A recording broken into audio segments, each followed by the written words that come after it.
They're called danger hands for a reason, because these hands can get you into trouble very quickly. Although if you're clever or lucky, or both, they can win you a lot of chips quickly too.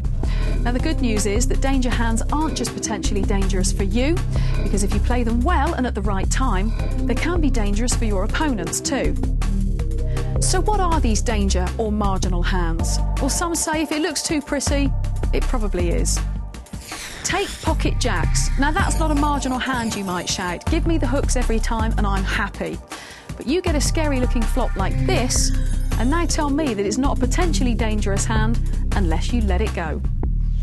Playing a weak ace, that's an ace with a middle or low kicker, can bring its own problems too. It's great to see an ace in your hand, but if you raise and then get re-raised, well, unless you're a gambler, you've got no option but to fold. And if you have the chance to just call or check, and then an ace comes on the flop, well, how do you feel about your kicker now? Smaller pairs can be dangerous too.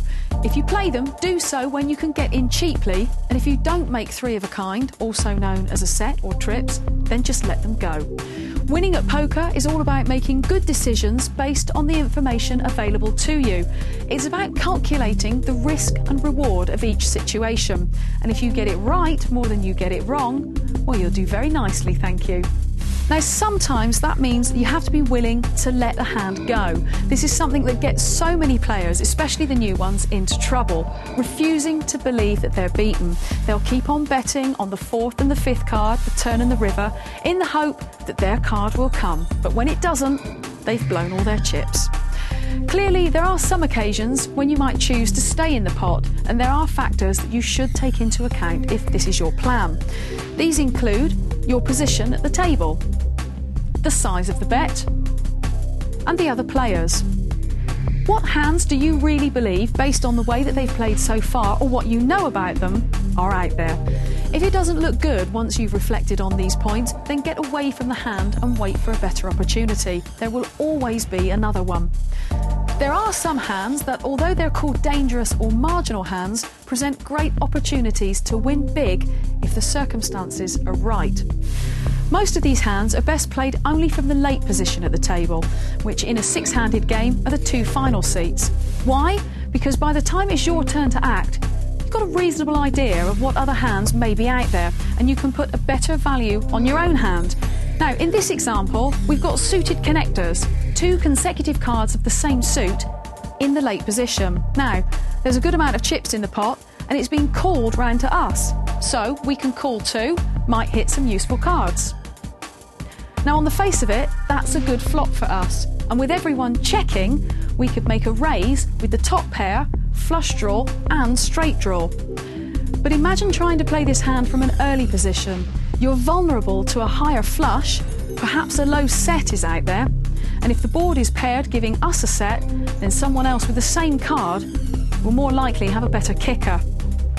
These are some of the other marginal hands that you can play if it's cheap enough, you're more experienced, or you can be disciplined enough to fold them when a scary flop hits the board. If you're going to play poker, sooner or later you're going to have a bad beat. Now, talk to any other poker player and they will all bore you with their bad beat story. But just what is a bad beat?